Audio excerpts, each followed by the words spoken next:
하나님의 말씀은 디모데후서 4장 9절입니다.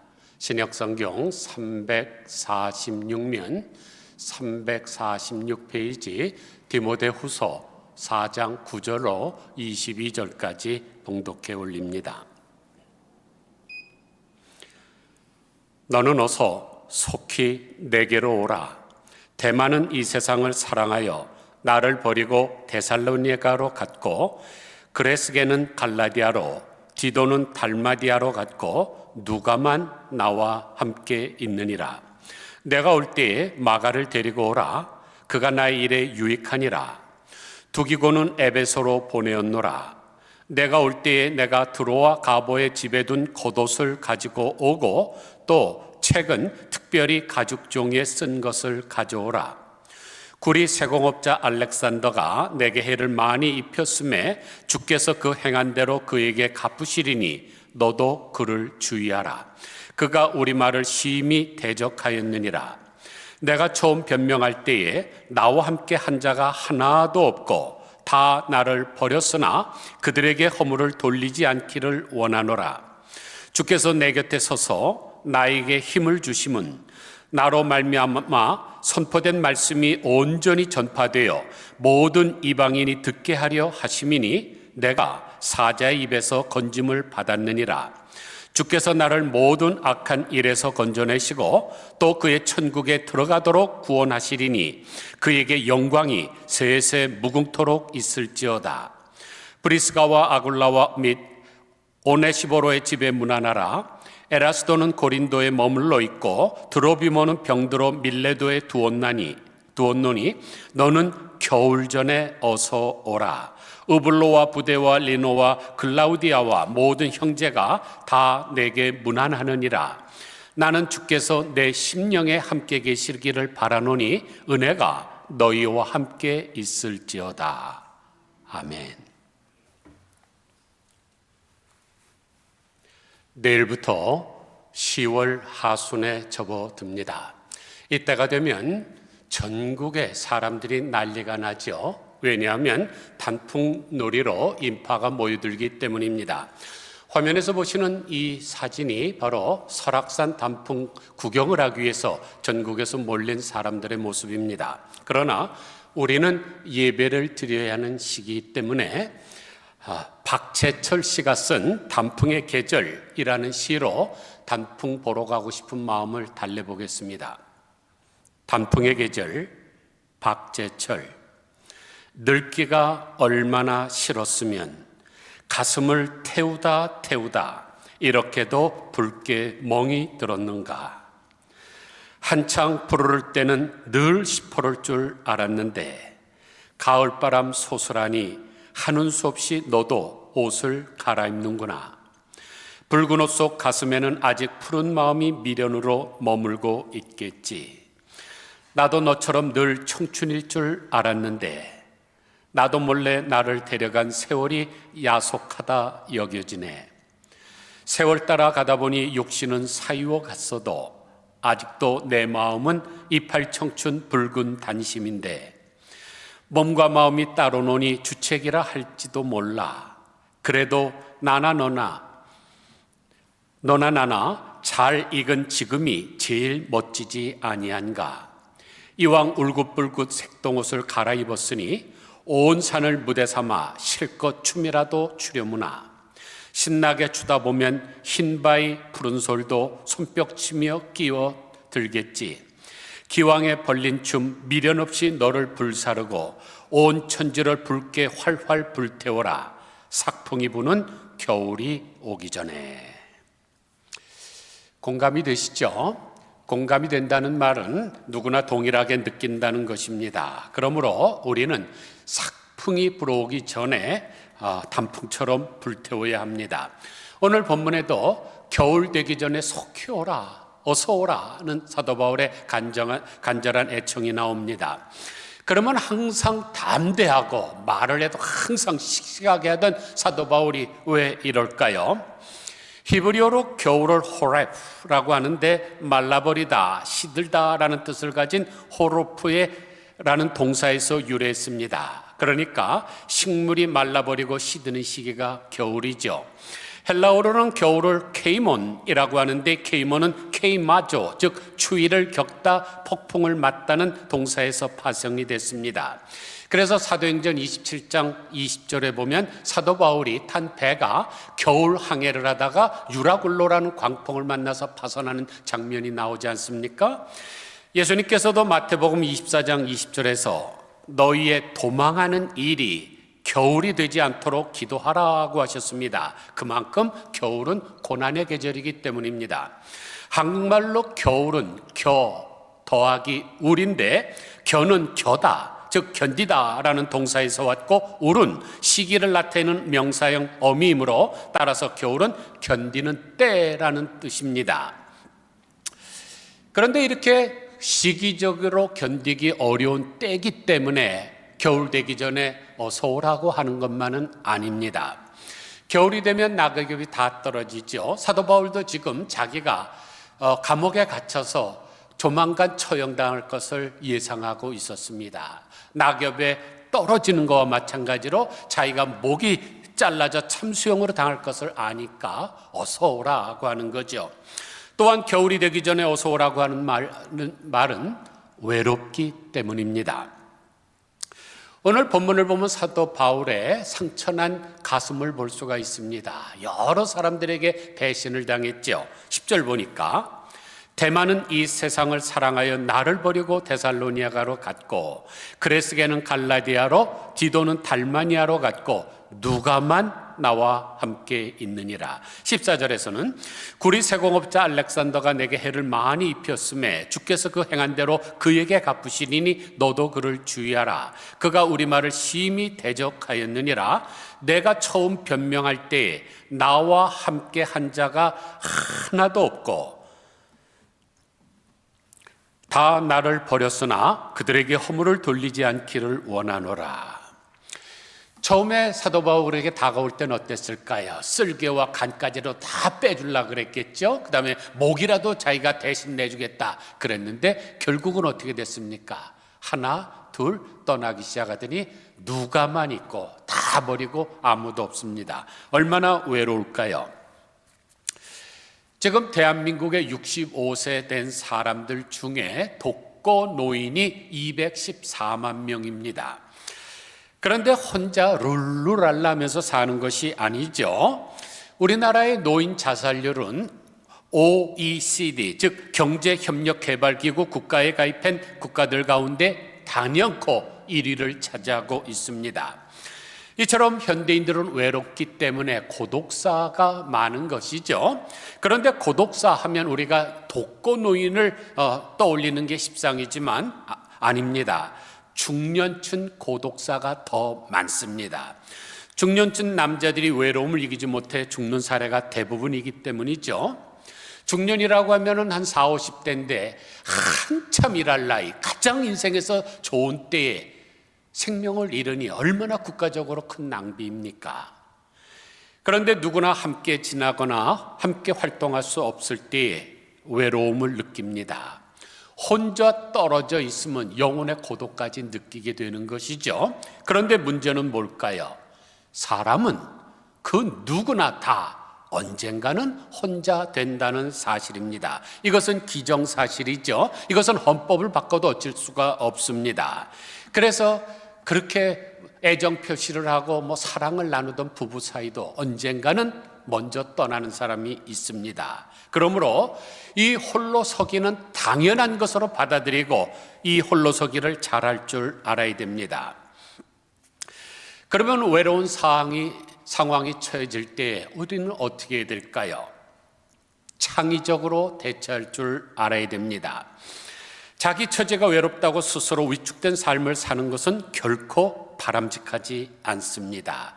특히 외로움을 달래기 위해서 대용품을 찾아 나가는 것은 대단히 위험합니다. 지금 LA 한인사회의 노인들에게 있는 문제 중에 가장 심각한 게 뭘까요? 도박입니다. 여러분 한번 주중에 나가보세요. 신세계백화점 앞 또는 한남체인 앞에 가면 대형 리무진 버스가 있습니다. 그러면 할머니 할아버지들이 그냥 종종 모여 올라타죠. 심지어 공짜 식사도 제공하고 무료 티켓도 주고 도박을 할 수 있는 노잣돈까지 주는데 결국은 뭘까요? 자기가 정부에서 받는 그 돈까지, 쌈짓돈까지 다 날린다는 데 문제가 있습니다. 한국에서는 바카스 아줌마가 문제입니다. 사직공원이나 종묘공원들에 가면은 여인이 다가와서 바카스 한 병에 3만 원인데요. 그러면 그걸 받으면 어떻게 되는 거예요? 외로움을 달래기 위해서 어디 모텔 같은 데 가서 관계를 맺죠. 그런데 3만 원 주고 샀다가 성병에 걸려서 300만 원 지불한 사례도 있고 꽃뱀에게 유혹을 당해서 목숨을 잃은 사람조차 있습니다. 왜 이런 사기와 함정에 빠질까요? 외롭기 때문입니다. 어떤 사람이 배우자와 사별을 한 후에 너무나 외로워서 여행을 가면 좀 낫겠지 하고 크루즈 여행을 가게 됐습니다. 그런데 거대한 배가 있고 수천 명의 사람들이 하는데 자기를 배웅해 줄 사람이 단 한 명도 없다는 사실을 깨닫고 옆에 있는 소년에게 부탁을 합니다. 얘야, 내가 저 배를 타고 떠날 때 나에게 배웅을 해주면 내가 10불을 주겠다.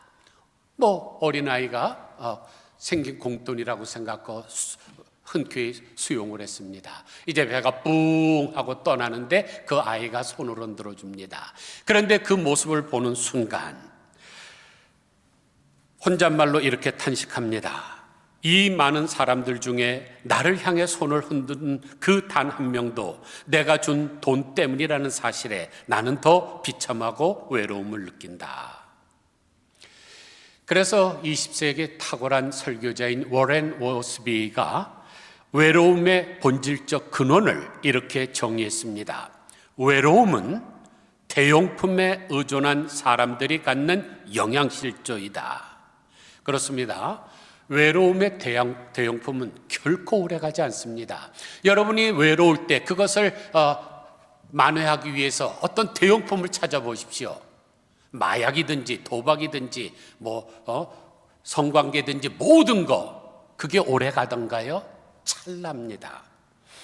그래서 신학자이면서 수학자요 과학자이면서 철학자인 천재사상가인 파스칼은 인간의 마음에는 하나님만이 채울 수 있는 공허가 있다 그랬습니다. 그러므로 인간이 만들어낸 그 어떤 대용품으로도 우리의 마음을 만족시킬 수가 없습니다.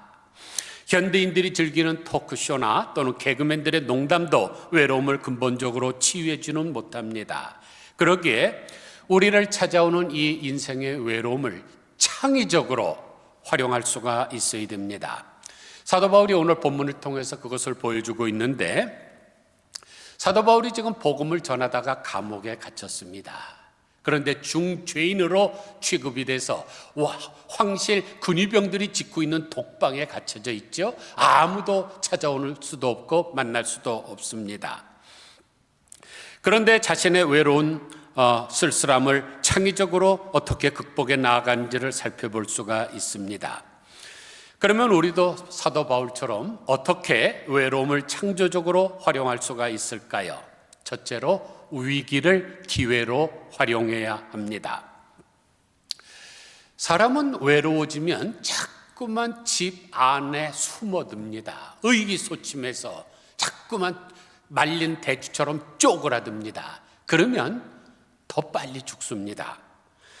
우울증이 찾아오기 때문이죠. 우울증이 심해지면 무서운 결과를 초래합니다. 재작년에 대한민국에서 13,777명이 자살을 했습니다. 5명 중에 1명은 외로움 또는 우울증이 원인이었습니다. 그리고 이것이 해마다 늘고 있는 추세죠. 그런데 스스로 외로움을 잘 타는 사람이 있습니다. 이런 사람일수록 자기 연민에 빠지죠. 그래서 자기 자신을 자기 우리 안에 가두고 다른 사람과의 교제를 단절합니다.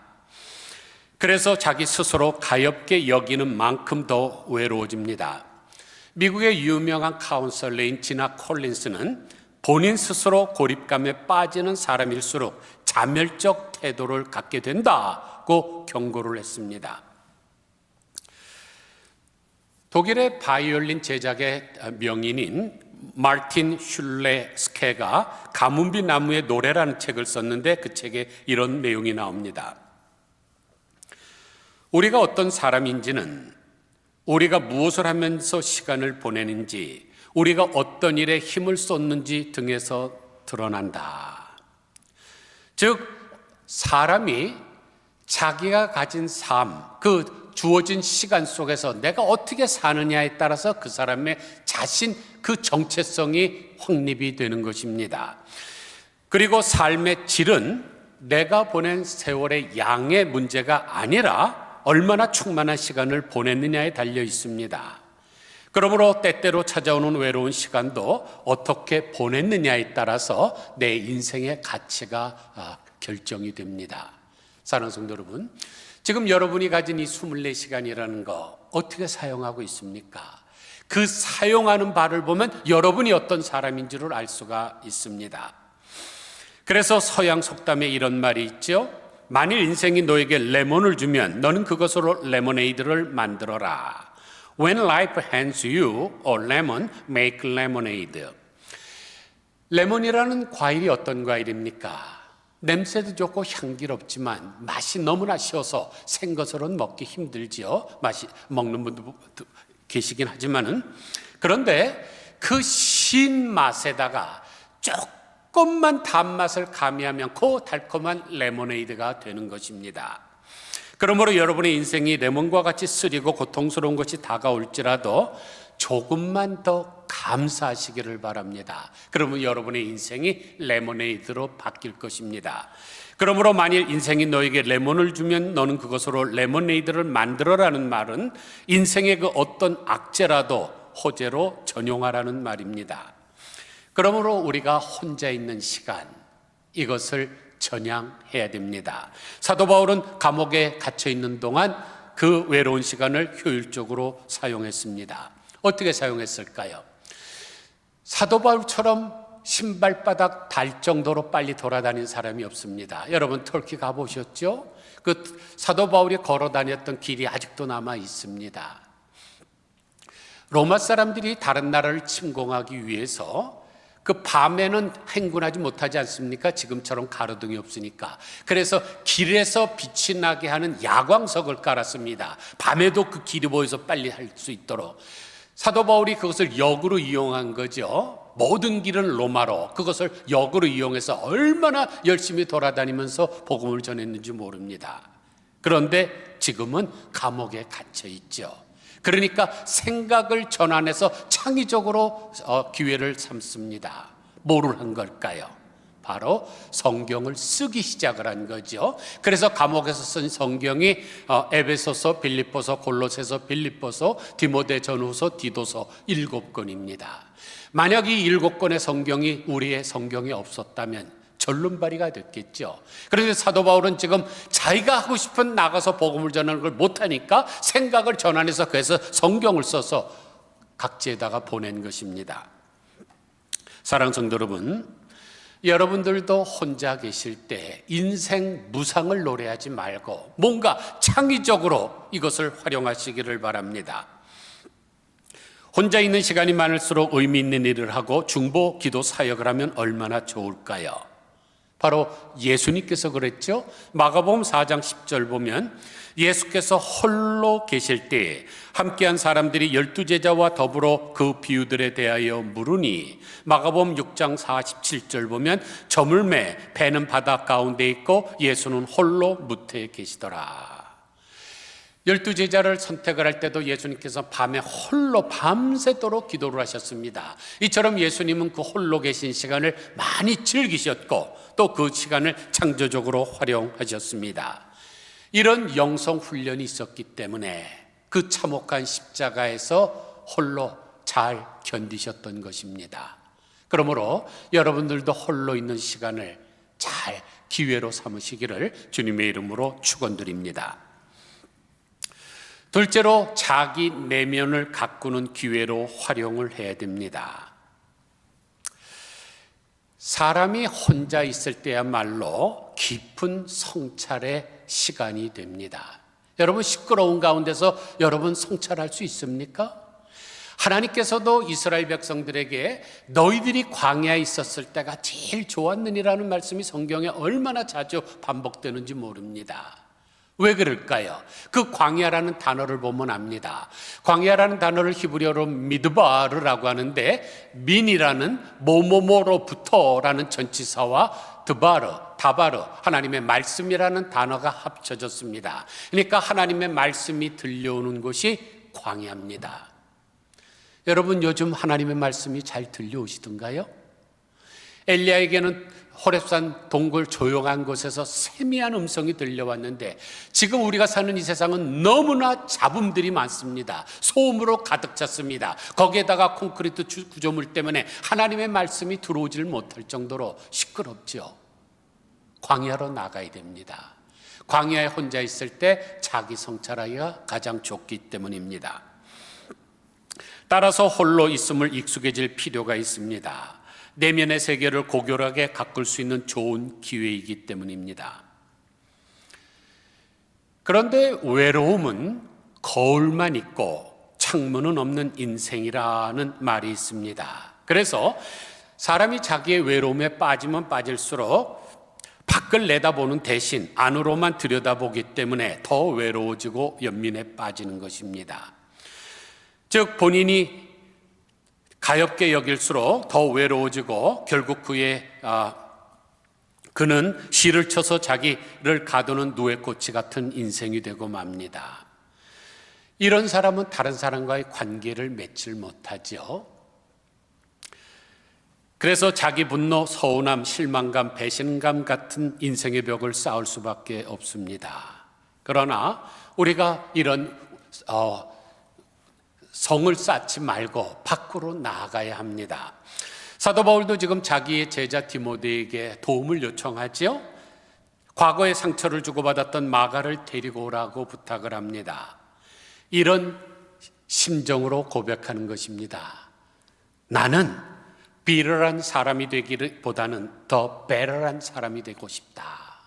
옛날에 마가 때문에 마음의 상처가 컸죠. 그래서 바나바와도 단절이 되지 않았습니까? 그것을 꽁 하고 있으면 자기 얼어 죽습니다. 그런데 이제 마가를 데리고 오라. 그가 나의 사역에 유익이 된다고 마음을 넓히지 않습니까? 우리가 이렇게 살 때 비럴한 인생이 아니라 베럴한 인생이 되는 것입니다. 사랑하는 성도 여러분, 여러분은 어떤 인생을 살고 싶습니까? 누에고치 안에 갇힌 그런 모습으로 혼자서 살기를 원하십니까? 아니면 밖으로 나아가시기를 원합니까? 오늘 본문을 보면 사도 바울이 3번 사람들을 데리고 와달라고 하고 또 12명에게 안부를 전하고 있습니다. 왜냐하면 내면 세계를 가꿨기 때문이죠.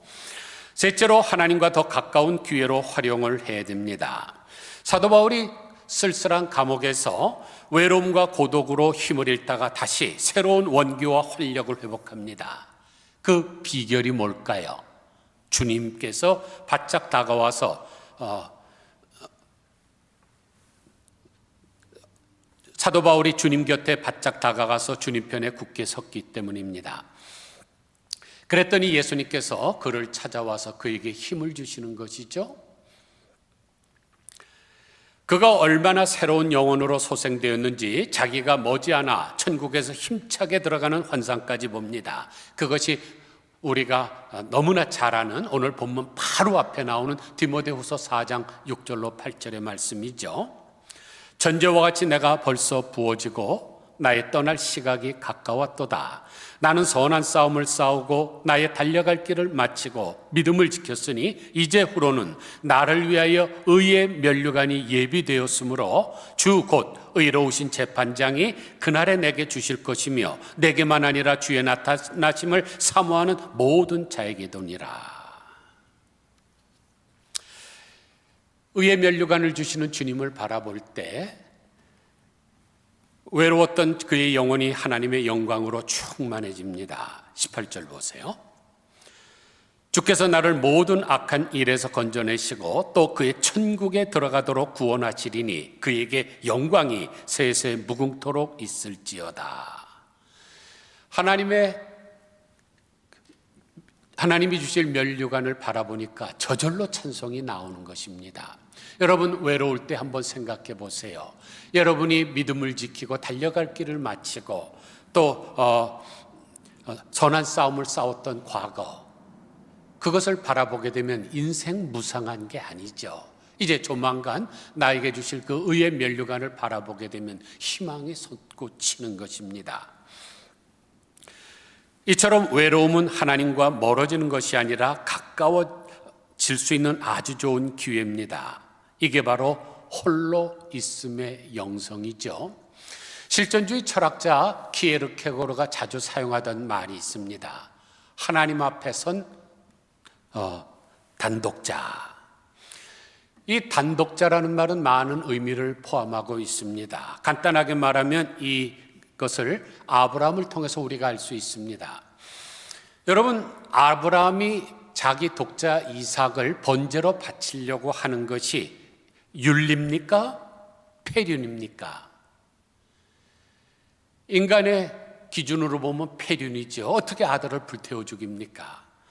아버지가 자식을 사랑하는 것이 윤리입니까? 아버지가 자기 자식을 죽이는 것이 윤리입니까?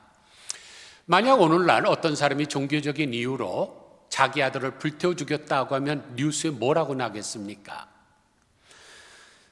그런데 키에르케고르는 아브라함의 이 믿음의 결단을 윤리 밖에서 감행한 행동이었다 그럽니다. 윤리가 뭡니까? 우리가 정해진 윤리들이 많죠? 의무 조항들입니다. 다시 말해서 윤리는 일종의 그릇이고 윤리의 내용은 의무입니다. 그런데 아브라함이 지금 감행한 이 믿음의 결단은 윤리적인 범주 안에서 일어난 것이 아니라 윤리 밖에서 일어난 일이죠. 그것이 바로 하나님의 명령 때문입니다. 여기서 하나님의 명령과 인간의 윤리가 충돌하는 것을 우리가 보게 됩니다. 일반적으로 유혹이란 윤리를 지킬 것인가 아니면 자신의 욕망을 따를 것인가 사이에서 발생을 합니다. 그러나 영적 시험은 그런 것이 아닙니다. 키에르케고르는 영적 시험이란 윤리를 따를 것이냐 하나님의 명령을 따를 것이냐 사이에서 충돌이라고 했습니다. 우리도 살아가다 보면 어떤 영적 시험이 옵니다. 이럴 때 우리가 윤리를 따를 것인가 하나님의 명령을 따를 것인가, 당연히 하나님의 명령을 따라야 됩니다. 그런데 만약 아브라함이 자기의 아내 사라에게 아침에 떠날 때 내가 모리산에 가서 이삭을 번제로 바치고 돌아올게 그랬으면 사라가 잘한다 그랬겠습니까? 이 망할 놈의 영감태기야, 너나 죽지 왜 내가 90살에 힘들게 낳은 아들을 죽이려고 그러냐고 난리치지 않았겠습니까? 왜냐하면 사라는 윤리적으로 생각하기 때문입니다. 윤리의 범주에서 살아가는 사람은 윤리 밖에서 일어나는 일을 이해할 수가 없기 때문입니다. 그러면 인간의 윤리가 큽니까? 하나님의 명령이 큽니까? 당연히 하나님의 명령이 큽니다. 그러므로 우리에게 이런 시험이 올 때 인간의 윤리를 따를 것이 아니라 하나님의 명령을 따라야 하는 것입니다. 그러면 하나님께서는 음침한 사망의 골짜기로 다닐지라도 나를 절대로 버리지 아니하시고 나를 구원해 주십니다. 그래서 에밀리 그랜트가 이런 노래를 불렀죠. 나는 외로운 날들을 사랑해요. 그 날들은 나로 하여금 당신을 생각하게 만들지요. 그 순간은 나를 당신께 향하게 해요. 그 시간은 내게 하나님께만 초점을 맞출 수 있는 기회를 주어요. 사랑하는 성도 여러분, 낙엽이 떨어지는 계절입니다. 찬바람이 붑니다. 조속으로 날씨가 싸늘해집니다. 이럴 때 여러분 어떤 마음이 드십니까? 쓸쓸함을 느끼십니까? 가을을 타십니까? 아니면 떨어지는 낙엽을 보면 인생 무상을 느끼십니까? 그렇다면 여러분의 마음에 인생의 겨울이 다가오고 있다는 것입니다. 그런데 그 우울증을 치료받아야 되죠. 처방전은 유일합니다. 당신은 결코 혼자가 아닙니다. 하나님이 같이 계십니다. 창조주이신 하나님이 나와 함께 계시면 나의 모든 영혼의 고독한 시간이야말로 새로운 창조의 기회가 될 수 있습니다. 아무쪼록 인생의 겨울이 오기 전에 위기를 기회로 활용하고 내면을 가꾸는 기회로 활용하고 하나님과 더 가까운 기회로 활용하심으로 사도 바울처럼 영광스러운 찬양을 부를 수 있는 우리 모두 다 되시기를 주님의 이름으로 축원드립니다. 기도하겠습니다. 하나님 아버지, 단풍이 울긋불긋하게 들고 이제 한두 주만 있으면 그 단풍조차 다 떨어지고 모든 나무들의 줄기에는 잎사귀 하나도 없어 죽은 것 같이 되는 겨울이 옵니다.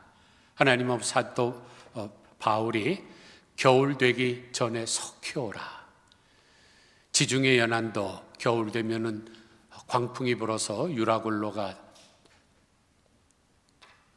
불어오고 배는 파선이 되는 그런 삭막한 계절이 오기 때문이기도 하지만은 또 자기의 생명도 얼마 남지 않아 떨어지는 낙엽처럼 참수형을 당해 죽을 것을 예상하고 있고, 자기를 배신했던 많은 사람들을 생각할 때 마음의 외로움이 가득 차 있었지만은 그 외로운 시간을 창의적으로 재활용을 할 때 결론적으로 놀라운 찬양을 부르는 것을 저희들이 살펴봤습니다.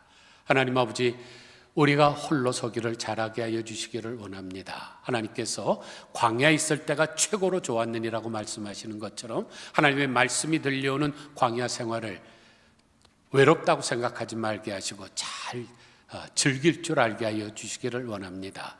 사도 바울도 너무나 바쁘게 돌아다니다가 사람 많이 만나고 그랬는데 이제 고독한 감옥에 갇혀서 성경을 쓰기 시작함으로 말미암아 우리가 가진 성경을 집대성의 놀라운 역사를 이루었는데, 하나님, 우리가 홀로 있을 때 어떤 창의적인 기회로 삼게 하여 주옵소서.